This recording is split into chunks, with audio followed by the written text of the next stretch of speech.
សួស្តីអ្នកនរគ្នាឥឡូវនេះឆ្នាំ2026មែនទេអញ្ចឹងអ្នកនរគ្នាចង់ទិញទូរស័ព្ទស៊េរីថ្មីដែលមានប្រព័ន្ធ 5G ហើយដូចអ្នកនរគ្នាបានដឹងអញ្ចឹងប្រទេសកម្ពុជាយើងឥឡូវយើងអាចប្រើប្រព័ន្ធ 5G បានដោយទូលំទូលាយ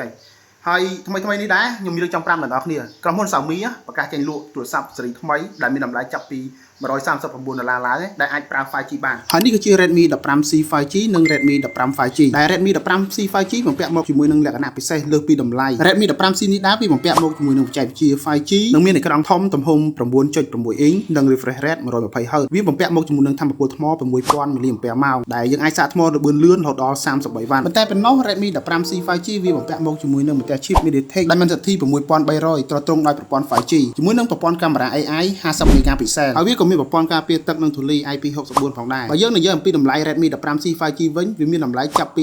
$139ឡើងទៅសម្រាប់ RAM 4+4GB ជាមួយនឹង Memory 256GB និងតម្លៃ$169សម្រាប់ RAM 8+8 និង Memory 256GB យើងងាកមកមើល Redmi 15 5G វិញវាកាន់តែអែមតម្លៃល្អសេវាខ្លាំងនិងល្បឿនលឿនជាមួយនឹងបច្ចេកវិទ្យា 5G ស៊េរីថ្មីជាមួយនឹងថាមពលថ្មធំ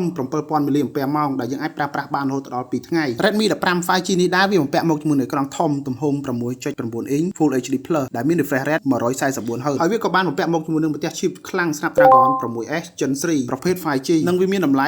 $189សម្រាប់ Memory 8G បូក 8G និង Memory 256G អញ្ចឹងអ្នកនរគ្នាកុំភ្លេចណាទិញទូរស័ព្ទដៃ Redmi 15និង 15C 5G នឹងទទួលបានកាដូដ៏ពិសេសមែនទែនជាមួយនឹង Power Bank ដ៏ស្រស់ស្អាតមួយជាមួយនឹង SIM card ដែលមានអ៊ីនធឺណិតរហូតដល់ 75GB ហើយយើងអាចប្រើប្រាស់បានរហូតដល់3ខែអញ្ចឹងកុំអង់យូរទៀតអ្នកនរគ្នាទិញទូរស័ព្ទដៃ Redmi 15និង 15C 5G មានលក់នៅតាមបណ្ដាហាងទូរស័ព្ទដៃទូទាំងប្រទេសកម្ពុជាបាយ